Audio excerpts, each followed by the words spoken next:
tous, bienvenue à notre antenne de Radio Pluriel, bienvenue à notre émission de ce soir sur Miroir, alors qui sera consacrée à la poésie, et aux poètes, aux éditeurs, à la culture locale, aux manifestations en général autour de la poésie et du livre, avec deux invités prestigieux, donc Thierry Renard, le premier. Bonjour Thierry. Bonjour. Voilà, éditeur, poète, animateur poétique, ou voilà. Bon. Et puis Christophe Laposta qui l'accompagne aussi. Bonjour Christophe. Bonjour. Pour une première fois, je crois, chez nous. C'est ça, toute première fois. Alors. Donc Thierry, c'est peut-être il y a une notoriété dont on va parler tout de suite avec Bernard. Et puis Christophe est moins connu dans la sphère culturelle, mais on va le découvrir ce soir et avec tous les deux leurs textes aussi.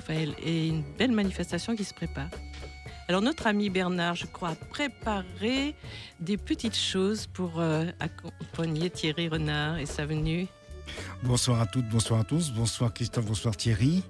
Et oui, alors j'ai préparé un petit truc là, je vais vous lire ça. Oui, on va baisser un petit peu la musique qui nous perturbe. Voilà. Alors, les poètes dans notre imaginaire, avec le chef coiffé d'un large chapeau où est accrochée une longue plume, tel un Cyrano.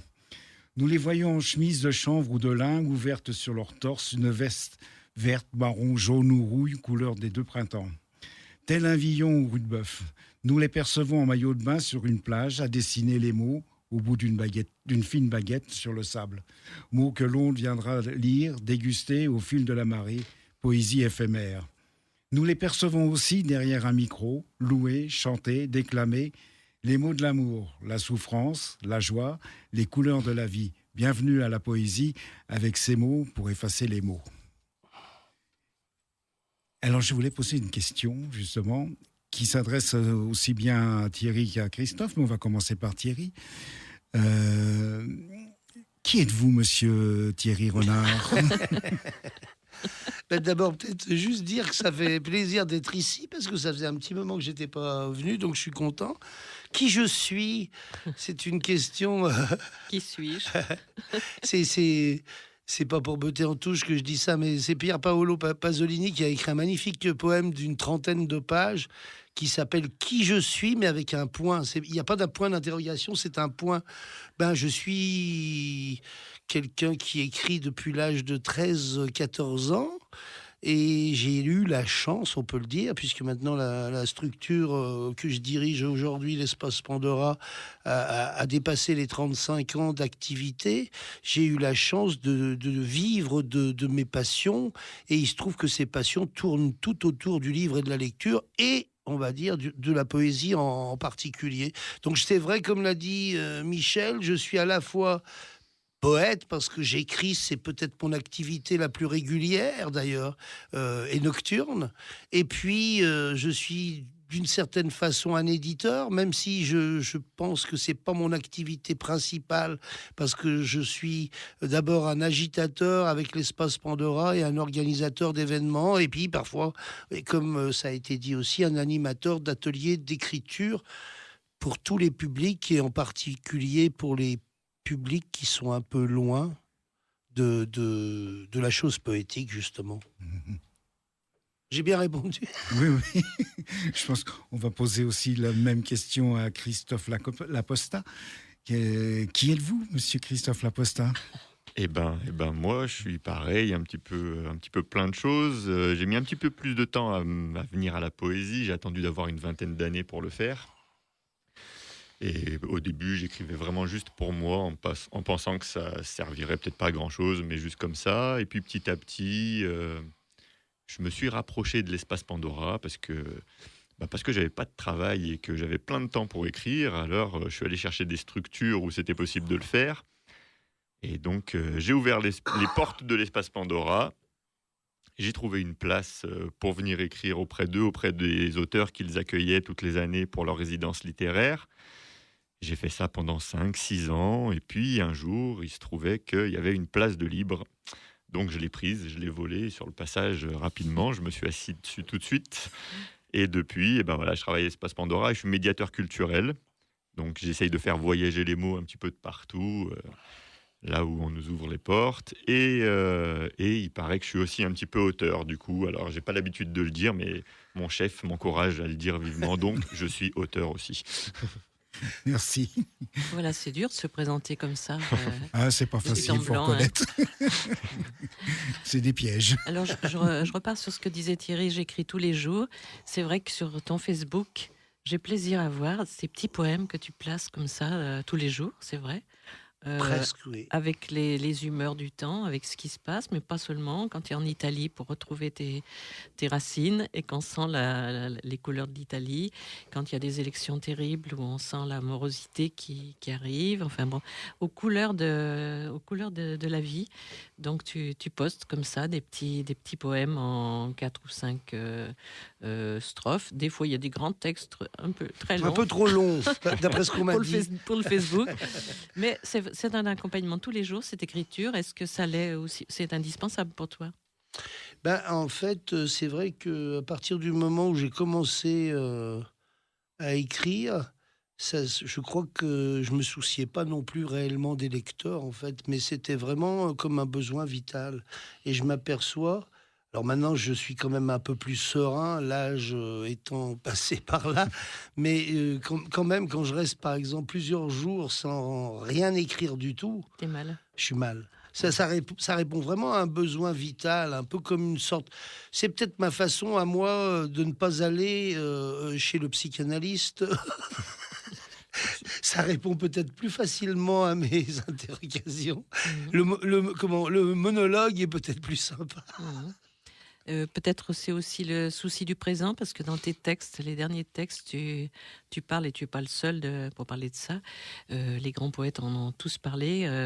Vinaver, qui vient de nous quitter, et qui disait, moi je suis dans le présent, je vais être dans le présent quotidiennement, et tout ça, et son écriture. Donc je pense beaucoup à lui et à toi, parce que c'est ce que tu as dit ces jours. Ce qui compte, c'est le présent, c'est ce qu'on fait. Faut s'accrocher à ça, et c'est ça qui nous dope. En fait, c'est pour ça que j'aime assez les réseaux sociaux et en particulier, alors maintenant on me dit que je suis ringard, les jeunes me disent que Facebook c'est ringard, qu'il faut passer à autre chose, mais moi en fait j'ai hésité à un moment à faire ce que font d'autres écrivains ou d'autres personnes, c'est-à-dire à créer un blog et en fait, mais moi, ce qui me gênait dans le blog, c'est que j'avais l'impression que c'était fermé. Moi, ce que j'aime facilement, hein. On y va moins. J'ai l'impression. Bernard qui a un blog. Non, mais c'est pas une critique par rapport à Bernard. Non, mais c'est vrai que j'avais besoin d'un espace où on puisse me répondre tout de suite. Alors, même quand il y a que 3 personnes qui s'intéressent à ce qu'on a dit, parce que c'est pas forcément toujours le plein succès ou l'audience n'est pas forcément énorme, mais c'est vrai ce que j'aime, et d'ailleurs, on évoquait à l'instant le fait de l'écriture presque quotidienne. C'est vrai que souvent, c'est un peu comme un test. Je teste un peu auprès de quelques personnes des textes qui ne seront pas forcément gardés, conservés, mais ça permet d'avoir une sorte de retour. Et ce que je trouve d'intéressant, je ne vais pas faire l'éloge des réseaux sociaux, mais ce que je trouve d'intéressant, c'est qu'il y a tout le monde. Enfin, il y a des gens ça peut être un écrivain qui parle à un autre écrivain et voilà, ça devient une conversation un peu pas d'expert, mais ça peut être aussi une réaction de quelqu'un qui est tombé à un moment précis sur ce qu'on a posté, quoi. Et c'est vrai que cette histoire de rapport au temps et notamment au réel et au présent, je trouve que j'ai besoin de ça aujourd'hui. J'avoue que j'étais pas mécontent quand il y a des nouvelles... les nouvelles technologies peuvent être agréables. Alors moi, je suis quelqu'un... Les réseaux sociaux, j'y vais, mais c'est vrai que je peux pas écrire dessus. Par contre, je te lis, mais tu vois, ça fait son miel, ça reste un petit peu comme ça. On a envie après d'y retourner, mais chacun a sa méthode. Est-ce que Christophe est sur Facebook aussi? Alors, je suis sur Facebook, mais j'arrive beaucoup moins avec la régularité. Je me fais gronder un petit peu par mon frère et sa copine, parce qu'on a aussi un petit groupe de musique. On essaye de poster 2-3 choses, et bah, je le fais pas souvent. J'y arrive pas. Même mes textes à moi, j'essaye de temps en temps. Alors, j'y arrive pendant quelques jours, quelques semaines, à dire, allez, régulièrement je poste, et puis d'un coup, je m'enfuis des réseaux pendant plusieurs jours. Et voilà, c'est plus compliqué, mais il va falloir que je m'y mette, que je trouve un petit peu plus de temps. C'est vrai que pour faire vivre les choses, il y a un peu besoin de ça maintenant. Donc, Oui, c'est pas une obligation non plus. Hein. c'est Donc, pas une obligation. On peut voyager quelques jours en Italie, tous les deux. Vous avez tous les deux des racines italiennes. Donc, moi, j'aime bien les petits voyages en Italie, les petits passages en Italie de Thierry, parce que on a des bonnes choses à manger. Il y a la couleur du ciel, il y a l'atmosphère. C'est un tableau, souvent. Pour moi, c'est un tableau comme une peinture, et on voyage avec tes... Mais c'est vrai que les autres voyages comptent aussi. Hein. Je ne suis pas uniquement centré sur l'Italie, mais l'Italie, c'est un peu comme un endroit, même si je ne vais pas toujours au même endroit, c'est un peu comme un endroit où me ressourcer. Parce que, alors, c'est plus dans l'imaginaire, même si, bien sûr, j'ai des racines italiennes, essentiellement d'ailleurs du côté de ma maman. Mais en fait, je crois que c'est un imaginaire qui remonte à l'enfance, parce que j'ai eu l'habitude d'aller plusieurs fois par an en Italie. Et du coup, je pense que c'est un pays que je rêve en même temps, que j'idéalise. Peut-être que si j'y vivais aujourd'hui, je serais peut-être déçu par l'Italie. Mais disons que à chaque fois, je trouve un prétexte pour rebondir quand on est fatigué de quelque chose. Le monde n'est pas non plus toujours très drôle. Et du coup, c'est vrai que le fait d'y aller... c'est un peu comme Facebook, mais d'une autre façon, parce que là c'est plus intime. Alors, je propose qu'on écoute une musique que vous avez choisie, et puis qu'on vous entende, vous, dans un dialogue que vous avez commencé par poème interposé. Je ne sais pas qui écrit quoi, tout ça, ou si c'est chacun les vôtres que vous mettez en miroir, c'est ça? C'est ça. Chacun avec... Chacun notre partie. Chacun votre partie. Alors, une petite musique, et puis on entendra directement, on va rentrer dans la magie des mots. Alors, qu'est-ce que Thierry... On met Bomi Solo? Commençons par l'Italie. Allez, on y va. Ah, c'est beau. Ouais. Et là, on l'avait choisi tous les deux, celle-ci. Ah.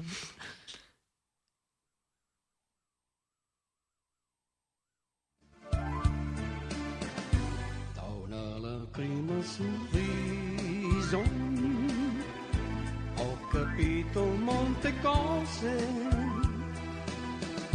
dopo tanti e tanti mesi ora so cosa sono per te. Uno sguardo ed un sorriso han svelato il tuo segreto, che sei stata innamorata di me ed ancora lo sei. Non ho mai capito, non sapevo che tu mi amavi, ma come me non trovavi mai il coraggio di dirlo, ma poi quella lacrima sul viso è un miracolo d'amore che si avvera in questo istante per me, che non amo che te.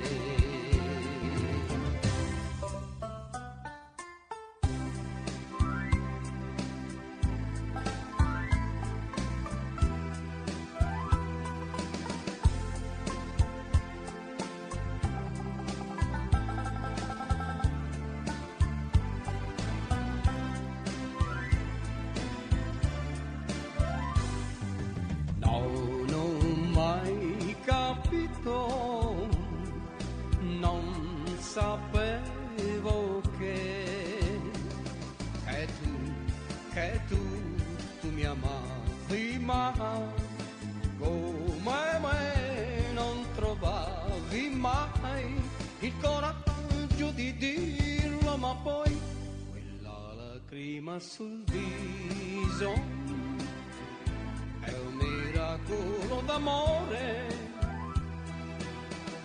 che si avvera in questo istante per me, che non amo che te, che te.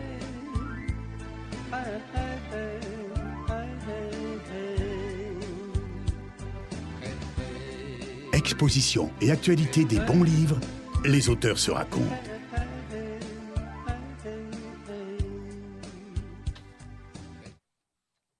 J'ai raté ta peau de quelques centimètres, de quelques efforts encore, ou d'un peu mieux que je ne suis.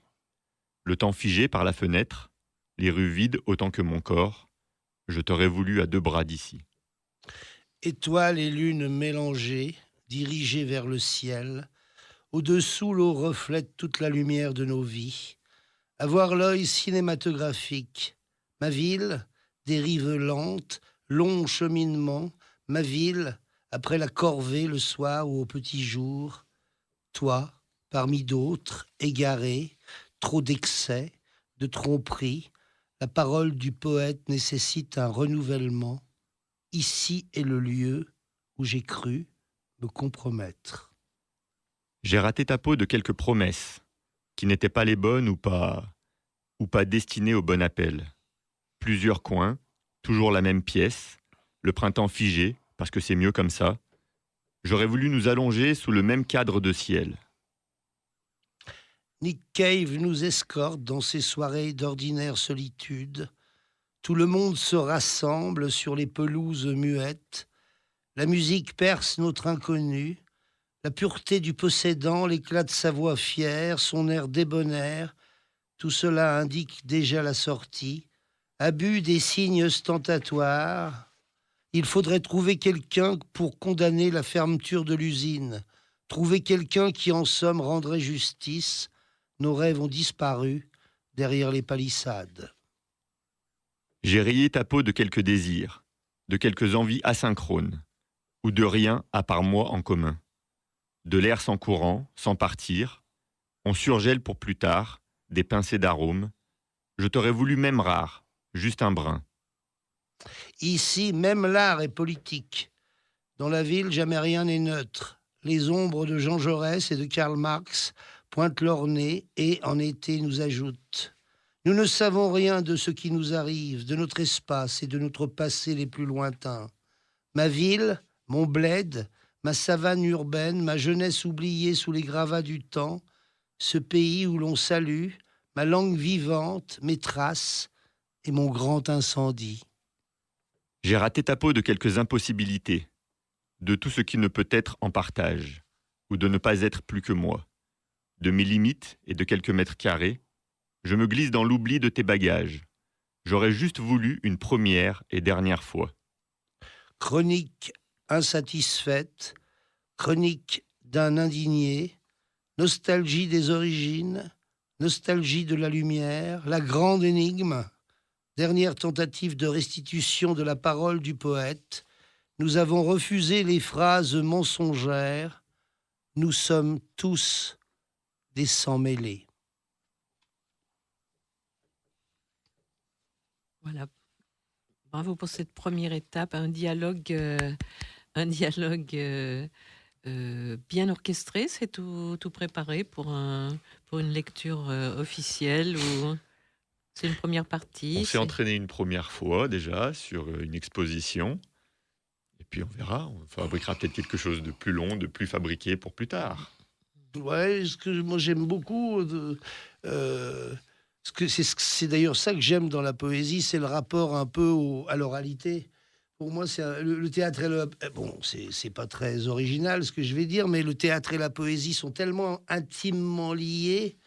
Et ce que je trouve d'ailleurs intéressant, et c'est pour ça que ça a été un peu l'occasion qui a fait qu'on a tenté ce duo, c'est qu'en même temps je pense qu'on a une sensibilité assez proche, mais en même temps, chacun avec ses mots. Et on a deux vies différentes, bien entendu, de parcours assez différents. Et en même temps, je pense qu'il y a quelque chose qui nous rapproche. Peut-être que c'est la classe sociale aussi. Hein. Ça fait un peu un gros mot aujourd'hui de dire ça, mais c'est vrai que on sait tout de suite. Et moi, j'aime bien. Et puis les voix. Moi, j'adore les voix. C'est pour ça que j'aime la radio aussi. C'est que il y a une magie dans la voix. Alors c'est vrai qu'on entend chez Christophe, on entend l'intime, on entend plutôt l'intime et le désir, donc dans un cadre qui est formel. Chez toi, on voit la ville, on voit l'engagement. Moi, je vois la ville de Vénissieux. J'entends la ville de Vénissieux avec Jaurès et des choses qui Et parlent. Marx. Oui, il faut en parler de Marx parce que quand même, faut pas l'oublier.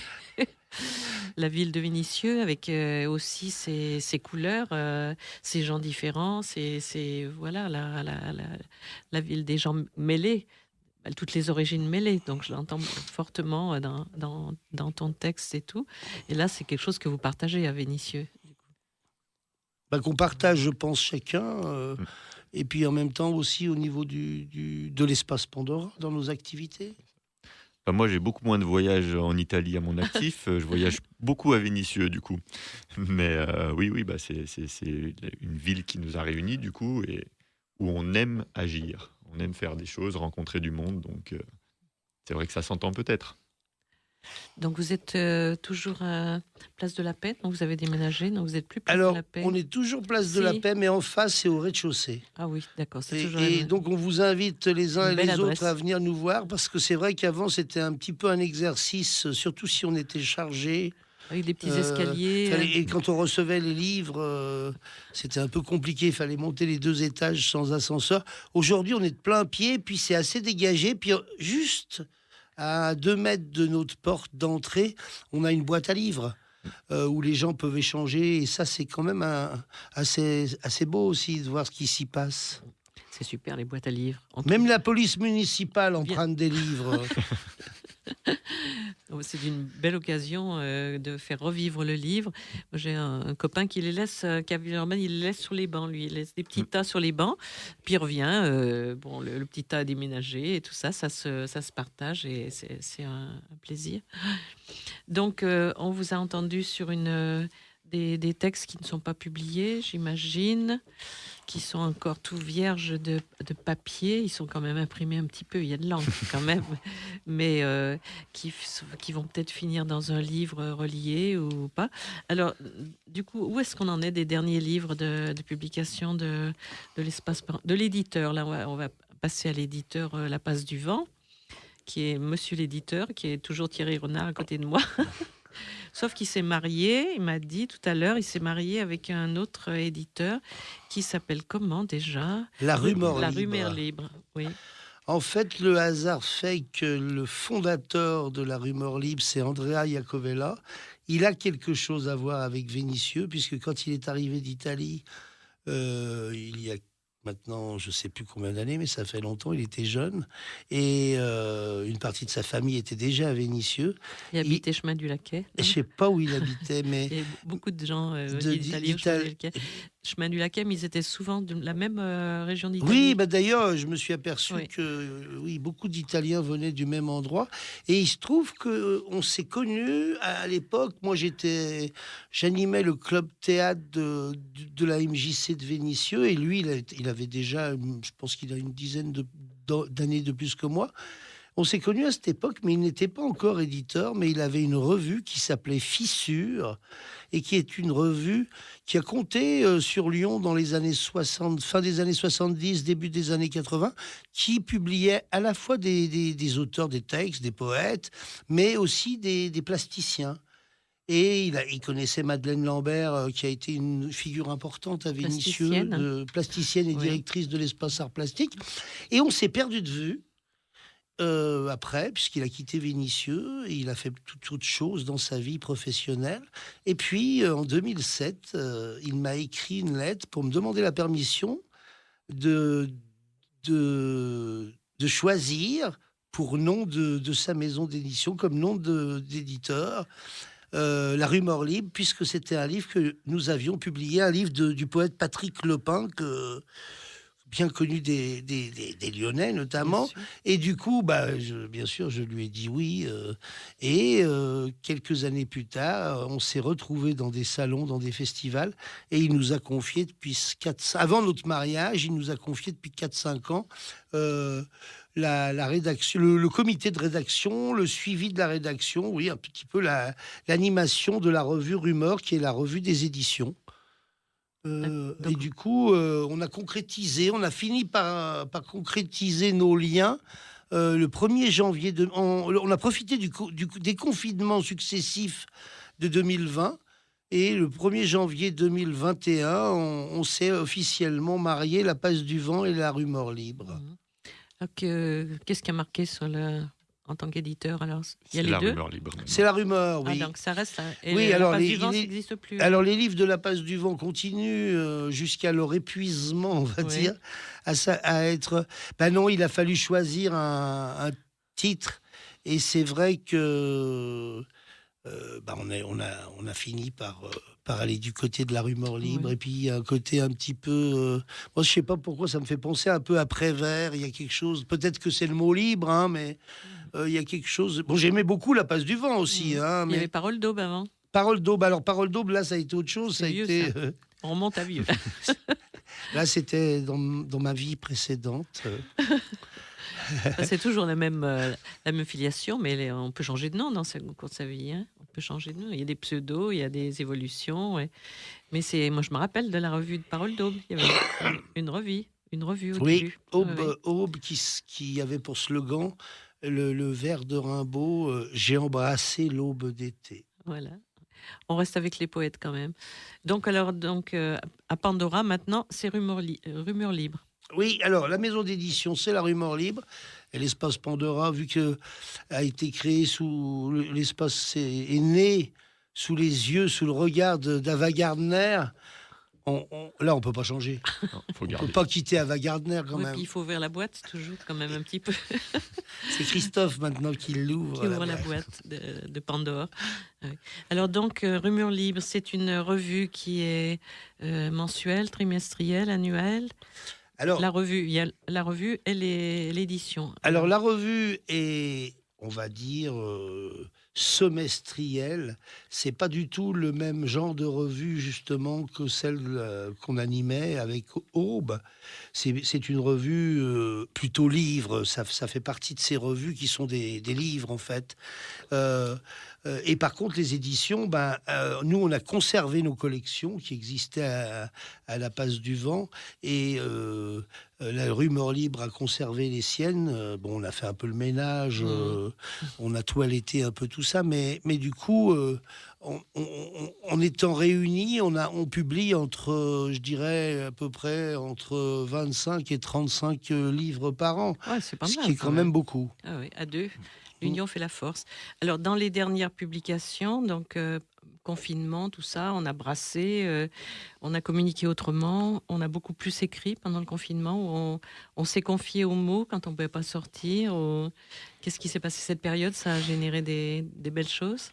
Eh ben oui, et nous, on a essayé avec l'espace Pandora de rester actif. Alors, comme on ne pouvait plus aller voir les gens, on a essayé d'envoyer des mots de partout. Donc, on a créé une infolettre à ce moment-là, où on demandait à tout le monde d'écrire, et nous on publiait cette infolettre, et on a eu beaucoup de retours, et on en a profité pour réunir tout ça dans un livre. Un poème est passé, et du coup c'est un livre où tout le monde est publié, donc des auteurs qui sont connus, très connus, et d'autres dont c'est le premier texte. Des habitants simplement. Exactement, des habitants de la poésie. Vous avez fait une petite sélection quand même, ou non, vous avez pas trop, vous avez laissé l'expression. Ouais, on a à peu près mis tout le monde, je pense. Alors certains avaient beaucoup envoyé, donc on n'a pas pris tous les textes qui avaient été envoyés, mais je pense que tout le monde est à peu près représenté dans ce livre. Oui, avec des styles du coup très différents. Ça va du sonnet rimé, rythmé, au texte en prose poétique, quoi. Et c'est ça qui nous intéressait aussi. En dehors du fait de mettre tout le monde sur un plan, de placer tout le monde sur un plan d'égalité, que ce soit les auteurs ayant déjà publié ou que ce soit des auteurs en herbe, comme on dit. Mais en même temps, c'est pareil pour les genres. Je pense que c'est important aussi de casser un petit peu le côté école. Aujourd'hui, la poésie ne peut plus aller à l'école. Ou alors autrement, Si, moi, j'y vais quand tous les jours. nous y allons, nous. Pour jouer avec les mots et les enfants, les couleurs et tout. Donc, c'est vrai que les enfants peuvent donner beaucoup de choses. Alors, donc, la dernière publication donc, de Rumeur Livre, et puis dans lesquelles on va trouver un ou deux poèmes de Christophe Laposta, alors. Oui, j'ai eu C'est la là. chance d'avoir des textes sélectionnés dedans, oui, en effet. Et voilà, c'est une de mes premières publications, tout doucement. Donc, J'allais dans dire la... ça s'arrose, mais bon, ça s'arrose. Ouais, mais ça sera des Mais fleurs non, de parce printemps. qu'il ne boit pas. Donc, j'ai sauce, arrosé la sauce. tout seul ses premières publications. Très bien.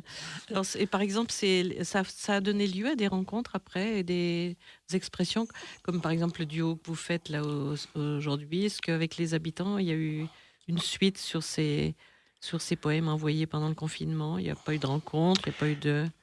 Non, parce que je crois qu'après, on a été C'est ça. reconfinés. Et puis, du coup, on était non pas passé à autre chose, mais avec l'organisation des manifestations, enfin, tout ça ayant repris, on n'a pas pu. Mais c'est vrai que moi, j'aurais bien aimé. Bon, alors après, il y avait des gens qui étaient aussi de toute la France, d'un peu partout. Ah oui, d'accord. Et j'aurais bien aimé pouvoir réunir, faire une soirée, un poème est passé. C'est vrai qu'on l'a pas fait. Mais c'est pas perdu, c'est encore C'est pas possible. perdu. Oui, on peut le faire, oui. Oui, d'ailleurs, il y a quelqu'un qui nous a... Un complice, on a eu un complice, parce qu'à l'époque, pendant le confinement, le premier, je crois, C'est il y avait Yvon Lemaine, poète que nous aimons beaucoup, mais qui est breton et qui était en Bretagne. On s'appelait régulièrement. Et lui nous a fait parvenir des textes de gens de Bretagne aussi. Et lui, comme il s'occupe de la programmation de la poésie à Saint-Malo, pour Étonnant Voyageur... Voilà, Étonnant Voyageur, qui est bientôt d'ailleurs. Bah, c'est dans Au mois de juin. bientôt. Et en fait, il avait projeté, malheureusement, la dernière édition d'Étonnant Voyageur l'an dernier s'est faite en captation numérique, mais il avait projeté de faire une soirée autour d'un poème épacé, Une soirée radio, alors peut-être un jour, on ne sait pas. à l'occasion Pourquoi pas. d'une Ouais. de vos futures nuits de la poésie. Voilà, on rassemblera. Donc ça, c'est c'est les une dernières excellente idée, éditions, les dernières éditions de Rumeur Libre. Et donc, avant d'entendre peut-être encore des petites choses très douces à écouter, on peut annoncer peut-être la journée du livre à Vénissieux, parce que c'est dans la foulée là. Ah, c'est très vite. C'est C'est très ce vite. samedi, le 7 mai. Voilà. Donc, rendez-vous à tout le monde à 10h sur le parvis de la médiathèque Lucie Aubrac. Et alors là, vous pouvez retrouver quelques éditeurs qui seront présents. Il y aura des ateliers d'écriture sur toute la journée, des ateliers un petit peu plus créatifs, manuels. Le but du jeu, c'est ça, c'est de faire vivre le livre sous toutes ses formes et d'inviter les gens à s'emparer de ça, en fait. D'accord, c'est ouvert à tous, c'est toute Et la c'est journée, gratuit. c'est gratuit, de 10h à 18h. C'est ça. Voilà, on peut venir par le tram, il est juste à côté. Il y a l'arrêt du tram à côté. Et puis les ateliers d'écriture seront à l'intérieur. Les gens s'inscriront en arrivant. Alors c'est assez libre, c'est-à-dire que voilà, en arrivant, on va essayer de faire de la place à tous ceux qui ont envie de participer. On fera certainement aussi quelques ateliers d'écriture un petit peu à la volée sur des tables par-ci par-là. On va essayer de rendre ce moment un petit peu vivant. Il n'est pas vraiment figé, donc voilà, on va. C'est pas, je dirais que c'est pas un salon traditionnel. oui. C'est plutôt, moi je dirais que c'est ça qui m'a bien plu, parce que c'était une idée de notre maire, en fait, de Vénissieux, Madame Picard, Michel Picard. Elle avait envie que l'on crée un événement autour du livre et de la lecture, mais sans que ça soit... On a l'habitude, nous, d'organiser des soirées avec des écrivains, des rencontres, des débats.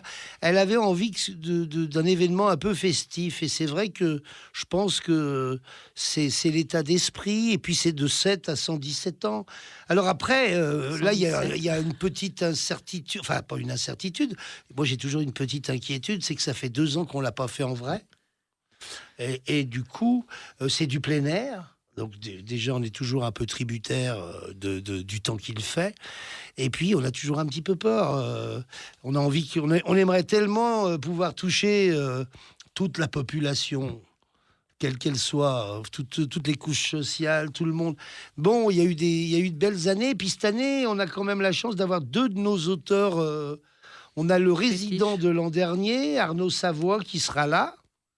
Et puis, on a la résidente actuelle, qui vient de Bretagne, elle aussi, Thérèse Barden. Je pense que ça peut être aussi l'occasion pour des personnes ayant participé, je pense notamment aux ateliers d'Arnaud, de retrouver un petit peu les auteurs avec qui ils ont fait un petit bout de chemin. Mmh. Bon, Thierry, je propose un deuxième titre de musique qui va s'enchaîner sur votre duo de mots. Arnaud, en hommage en même temps. En hommage en même temps, oui.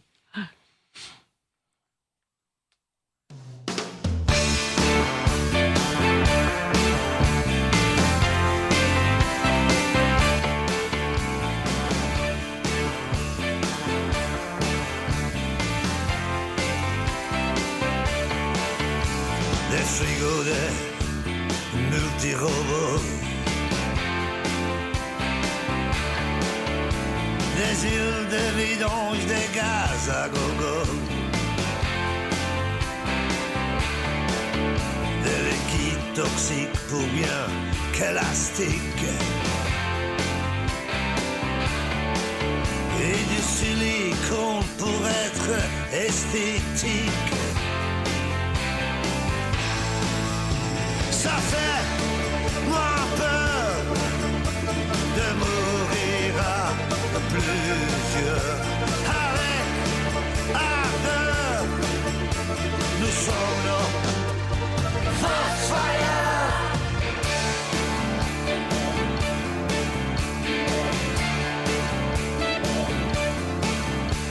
Des anti-moustiques, des bonbons chimiques, plaques tectoniques ou la bombe atomique, des sacs en plastique, des boissons qui piquent, des armes automatiques dans les villes touristiques. Ça fait moins peur de mourir à plusieurs. Aucun bonheur, nous sommes nos fire.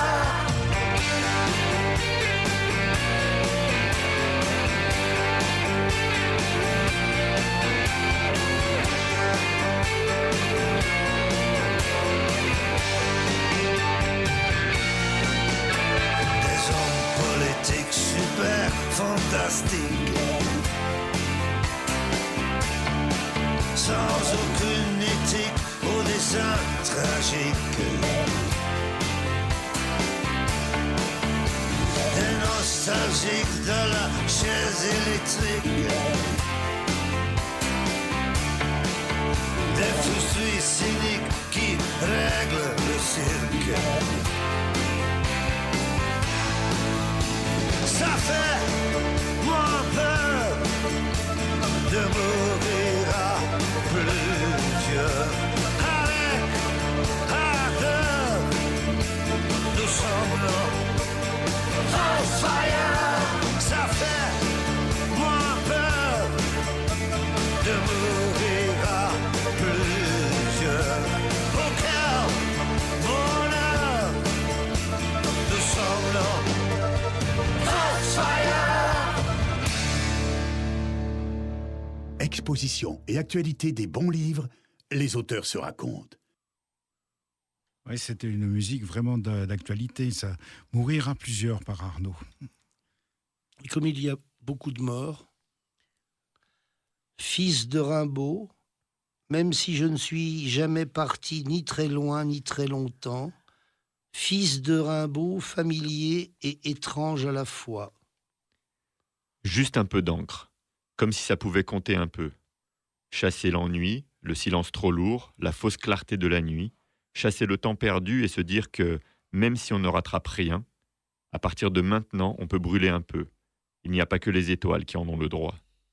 Fils de Rimbaud, les mots ont coulé dans mes veines très vite et très tôt. Fils de Rimbaud, dans le vieux parc, solitaire et glacé. Juste un peu d'encre, quelques phrases. Rompre avec le mutisme, l'absence d'opinion, combler le trouble du sommeil. Il y a sûrement quelque chose à dire, à contredire, même avec maladresse. Fils de Rimbaud et neveu de Paul Verlaine, lui-même fils de Saturne, de Satan, lui-même fils de si peu, fils de rien, fils de Rimbaud, époux infernal ou vierge folle. Juste un peu d'encre, donné à lire. Ça n'impose rien, ça laisse la place d'ignorer. Accumuler quelques pages comme des épreuves, la trace d'un passage, l'écho d'une lourde respiration, l'empreinte d'une toute petite vie. Fils de Rimbaud parce que j'aboie, parce que je hurle, parce que je chante aussi. Fils de Rimbaud battu en brèche, incertain, mais réellement présent au monde. Juste un peu d'encre, un vocabulaire pauvre mais personnel. Des tournures incompréhensibles, des images usées, mais c'est juste un peu d'encre.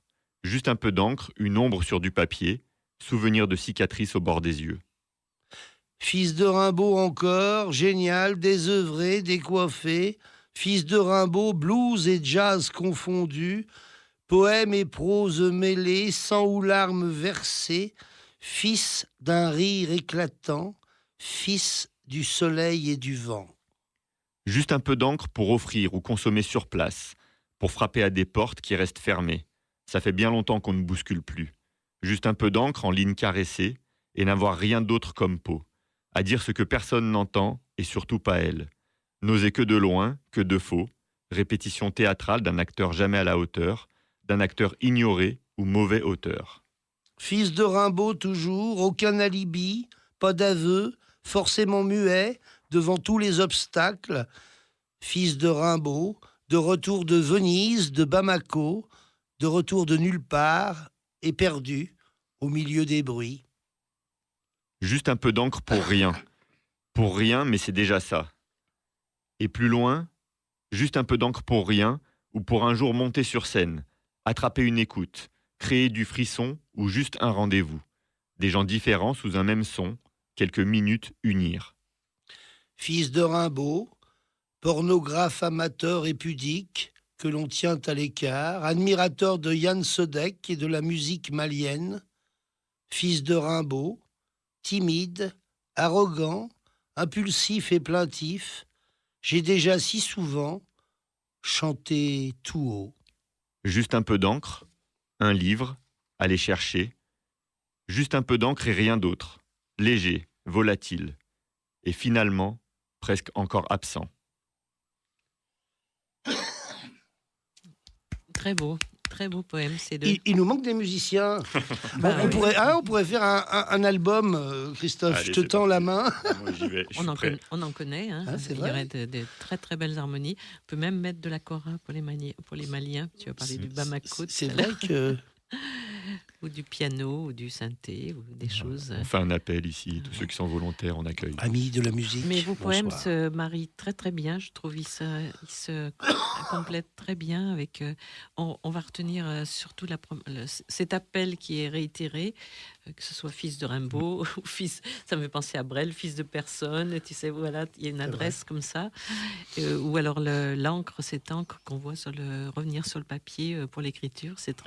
Les images sont très très belles. Et puis ça dit beaucoup de choses. Bon, ça dit toujours au niveau de l'intime pour Christophe, c'est ça. Et puis plus largement pour Thierry qui a une épaisseur de vie, de rencontres. Il y a quelqu'un que j'ai pas reconnu dans le poème. Je te demanderai après. Ah. Je connais pas tout le monde, mais c'est vrai que ça appelle tous les autres poètes, ça appelle tous ceux qu'on rencontre. Et je pense souvent à Charles Juliet qu'on a rencontré grâce à toi aussi. C'est toi qui as publié au tout début les premiers textes. C'était pas le premier, je crois qu'il y a eu Non, Lambeau, il y a eu d'autres éditeurs, mais disons qu'on a eu un lien très fort. Voilà. C'est le premier écrivain vivant que j'ai eu la chance de rencontrer, et j'avais entre 14 et 15 ans, donc ça a été un peu un choc planétaire pour moi. C'est vrai. Et qui racontait sa vie de 12 ans ou 13 Il ans a, aussi. il a, oui, et puis Les ce qui est premiers assez fou, c'est que L'année de l'éveil, Euh, c'était... ouais. moi, c'est quelqu'un qui m'a fasciné parce que il était d'une authenticité par rapport à l'image que je me faisais des artistes. Et puis surtout, il écrivait à la fois, et ça pour moi c'était, je savais pas qu'on pouvait être à la fois poète et romancier. Pour moi, j'avais soit des grands romanciers que j'aimais, bon, je cite toujours les mêmes, mais Camus n'est pas poète. On peut trouver certaines de ses phrases poétiques, hein. C'est pas du tout péjoratif ce que je dis, mais Camus n'est pas poète. Et Rimbaud, même en prose, n'est que poète. Et je trouvais que Julien, lui, il avait cette réunion des deux genres en lui. Et d'ailleurs, il y a certaines personnes qui disent « Oh, mais sa prose et sa poésie se ressemblent ». Certes, c'est toujours lui, mais il a une poésie très à part, avec une économie de moyens, quelque chose un peu comme... Ça me fait penser à Guivic par moment, cette sorte de poésie qui serait comme un galet poli, avec jamais un mot de trop. Lui, il serait plutôt... quand il corrige, il enlève. Non, mais c'est vrai, des fois, quand on corrige, on ajoute. Lui, il retire. Enfin, je sais pas pourquoi je vous parle de ça, mais je crois que ça a été vraiment un choc pour moi. Et ensuite... il nous a un peu mis le pied à l'étrier, et il nous a permis de rencontrer d'autres auteurs contemporains. Je pense des chocs qui sont arrivés plus tard, mais à André Chédid, à André Velter, Christian Bobin. Enfin, vraiment, il a joué un rôle très, très important, pas seulement à mon niveau par rapport aux conseils qu'il m'a donnés dans l'écriture, mais au niveau collectif. Alors que quand on le voit, on pense pas à ça. C'est quand même quelqu'un de très introverti et... Oui, de presque d'une... Enfin, il a été à une période d'une timidité presque maladive, on peut dire. D'une sobriété aussi. Et d'une sobriété. On l'a célébré au TNP, hein. Il y a eu des grandes... Il y a eu aussi il y a 2-3 ans, 4 ans peut-être, je sais plus. Il a été mis à l'honneur avant que Jean-Pierre Siméon et Christian Scaretti ne quittent le TNP. Il a... et puis, il est enfin, à plus de 80 ans, il est enfin entré dans la collection de poche de chez Gallimard, de Poésie Gallimard. Voilà, on lui rend hommage. Il n'y a pas tant de vivants que ça dans cette collection. Enfin, il y a de plus en plus de vivants, mais il n'y en a pas tant que ça non plus. Pardon. Alors, est-ce que le temps passe tellement vite avec vous? Vous continuez les résidences d'auteurs? Parce que quand je t'avais rencontré Thierry à Grigny, c'était pour une résidence d'auteur. Il y avait les belles journées à Grigny à l'époque. Je ne sais pas si tu te souviens. Oui, bien sûr. C'était le salon de l'écrit à l'écran. Voilà, c'est l'écrit à l'écran. Et ouais. il y a même eu une période où on avait la résidence d'auteur à Grigny et la résidence de Vénissieux. Oui.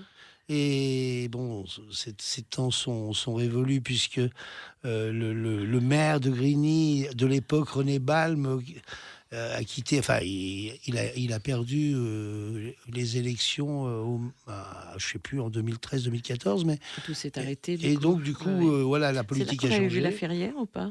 C'est là que cette résidence, celle de Grigny, a été inaugurée par Dany Laferrière. Ouais, c'était génial. Hein. Quelques années après le film Comment faire l'amour avec un nègre sans se fatiguer. C'était l'écrit à l'écran, hein. L'écrit à l'écran. Christophe Houlet.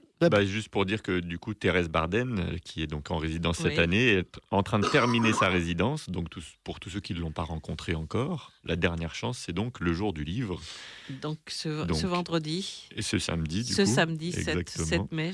Oui. Et donc elle finira la journée par une lecture accompagnée au piano. Donc voilà, c'est l'occasion pour les derniers qui ne l'ont pas vu de venir. Et puis qui est devenu notre poète qu'on avait reçu la dernière fois, qui était de Nouvelle-Calédonie, qui était extraordinaire, avec son chapeau en laine, qu'on avait retrouvé au Polaris, là, dans toute la galerie des artistes de Pandora. Denis Bourawa. Oui. Ah c'est ben, ça. j'ai reçu un... alors c'est les hasards objectifs, comme disait André Breton. J'ai reçu un courriel de lui aujourd'hui. Ah, ben voilà. Parce qu'il j'ai il senti. nous a envoyé un manuscrit il y a quelques semaines. Et alors, du coup, il me demandait si j'avais déjà eu le temps de le lire et de le faire circuler. Et Denis Bourawa, ça a été... Bah, d'ailleurs, toi, tu as participé fait, à J'étais participant à cette à résidence. sa résidence. Ça a été l'une des résidences les plus fortes parce que il avait quelque chose de. Il était un peu difficilement, on va dire, même pas un peu, on va dire difficilement gérable parce que il pouvait très bien Très rebelle. ne pas se lever ou ne pas arriver à temps. Mais par contre, il a enflammé les gens. Et en fait, je pense qu'il avait un truc en lui que tout le monde n'a pas, c'est qu'il pouvait s'adresser. Il s'adressait à n'importe quelle personne de la même façon. Il a enroulé la mère dans un drap un tissu calédonien. Elle était un peu paniquée. Ah, la mère, Emmaïr, oui, d'accord. pardon, pas sa mère ni la mienne, mais Madame le maire, on va dire. Je reviens parce que oui, parce que elle a été, c'est elle qui ouvrait la résidence et du coup il l'a baptisée. Enfin, je sais pas si on peut dire baptisée, mais non, c'était assez fort. Et puis il y a eu des belles rencontres. Bah, d'ailleurs, ça, toi, c'est une résidence qui t'avait marqué en tant que... Eh ben beaucoup, que parce participant. que je me demande même si c'était pas la première où je venais. Et c'était très bizarre d'écrire avec lui. Il parlait tout le temps. Pendant qu'on était en train d'écrire, il parlait tout le temps. Mais en même temps, eh ben, ça nous emportait un peu de partout. Et ça a bien marché. Et, c'est un peu grâce à lui que mon petit recueil Frontières, il est né, puisque c'était le thème un petit peu de sa résidence. Et ça m'a emporté dans plein de textes. Voilà, tous ces grands poètes, pas très connus de tous les médias d'ailleurs, mais tellement vivants au quotidien, avec de les approcher et qui font naître des vocations. C'est ça qui est important dans le lien de tous les jours, dans le présent aussi. Et donc, c'est le rôle de Pandora, de cette agitation j'allais dire politique. Mais les Politique. deux mots se ressemblent quand même pas mal. Poélitique. Je Ah. veux dire poélitique parce qu'en ce moment, si on n'est pas poélitique... Ou alors poétique avec... moi, je l'écris comme ça des fois. Je suis pas l'inventeur de cette expression, hein, mais Poethicque. Poétique. Ah oui, avec Tu vois. l'éthique. Ouais, avec l'éthique, je trouve que c'est pas mal. Ouais, c'est pas mal. Hein. Ouais. Et puis il y avait c'est Kenneth White, le poète qu'on avait fait anglais, qu'on avait fait venir une année, qui lui avait comment on pourrait dire défini le concept de géopoétique. Géopoétique. La géopoétique, C'est pas mal aussi, hein. c'est assez beau. Donc voilà, pour Pandora, qu'est-ce qu'on va dire? On a quelques minutes encore. Qu'est-ce qui est important pour vous? Vous allez participer aux étonnants voyageurs, comme d'habitude. Enfin, comme d'habitude, c'était fermé, ça ouvre. Au marché de la poésie de Paris. Vous allez avoir la Biennale des langues. C'est important aussi, la Biennale des langues. Avec Jacques Toubon qui va venir. Alors, on a deux invités assez différents, mais oui. On a Jacques Toubon parce qu'il se trouve qu'on vient de... Il n'est pas paru, mais on vient de faire un livre avec lui, d'entretien. Et sur son parcours de ministre de la Culture, j'ai appris plein de choses parce que je ne m'attendais pas à ce que ce monsieur soit aussi impliqué dans la vie culturelle. J'en avais une image un peu d'homme de droite. On l'a connu un peu différent après. Il a fait des choses au niveau des cultures d'Afrique. Mais tout ça, c'est quelqu'un qui m'a vraiment... j'ai appris à le connaître à travers ce livre. Donc il sera là pendant la Biennale des langues d'ailleurs. Le 20 mai, et le soir même, on reçoit aussi, à l'occasion de la sortie d'un autre livre d'entretien, on reçoit le grand poète et écrivain Jean-Michel Maulepoix, qui d'ailleurs, il y a quelques années, avait eu le prix de la ville de Lyon de poésie, le prix Kowalski. Et qui publie, hein, donc... Ouais. Social Palace, c'est son... Et non, le Social Palace, c'est le lieu qui nous accueille. Et là, c'est encore un lieu assez particulier. Tu veux en dire quelques mots? Lyon, ça? C'est un petit chapiteau très sympathique. On a fait quelques soirées là-bas et c'est très très convivial. C'est à taille humaine, comme on dit. On a l'impression d'être tous ensemble. Et ça se trouve où, ce chapiteau? Gorge de Loup, non? Voilà, c'est ça. Gorge de Loup, le 9e, d'accord. Oui. On y va par le métro. Donc ça sera du 19 au 22 mai. C'est encore vous qui allez organiser tout ça. Et puis vous allez partir chez André Breton, j'ai entendu dire. Vous partiez chez André Breton Oui, à Saint-Cyr. la Popie. Saint-Cyr-la-Popie, c'est dans les Pyrénées, ça? C'est dans. Oh zut, Dans le Lot ou dans En tout cas, c'est dans le sud-ouest, c'est vrai. Sud-ouest, Je oui. crois que c'est dans le Lot, ouais. Ouais. Et c'est la dernière demeure d'André Breton. C'est là qu'il a écrit notamment « J'ai cessé de me désirer ailleurs ». C'est beau pour finir l'émission, je trouve. Mais faut-il cesser, en fait? Ben, un jour, ça cesse sans qu'on s'en aperçoive. Parce que c'est bien de désirer ailleurs, non? Pour la poésie. On Ouais, va mais pas faire On est bien ici. des Merde, fois il aussi. nous faudrait 1 heure de plus. 1 heure de plus. Bon, on va être obligé de s'arrêter avec peut-être une petite musique avant de dire des bêtises, mais on était très très content de vous avoir reçus. Il y a tellement de choses à dire, vous allez revenir. Cette Avec fois-ci, plaisir. on y songe très sérieusement. On prend notre calepin, peut-être pour une nuit de la poésie, peut-être, pourquoi pas. Tous ces textes qui vagabondent. Hein, Bernard? Oui. On va remettre ça On va remettre ça, hein, je pense. au moment du solstice d'été. Voilà. Ce serait la nuit du 20 au 21 juin, ce serait pas mal. Pourquoi pas, hein? On va recommencer parce qu'il faut. Allez, rendez-vous est pris. Voilà.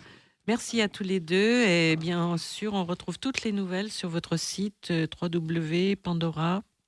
Espace Pandora.org. Espace Pandora tout attaché.org. .org, c'est ça. Voilà.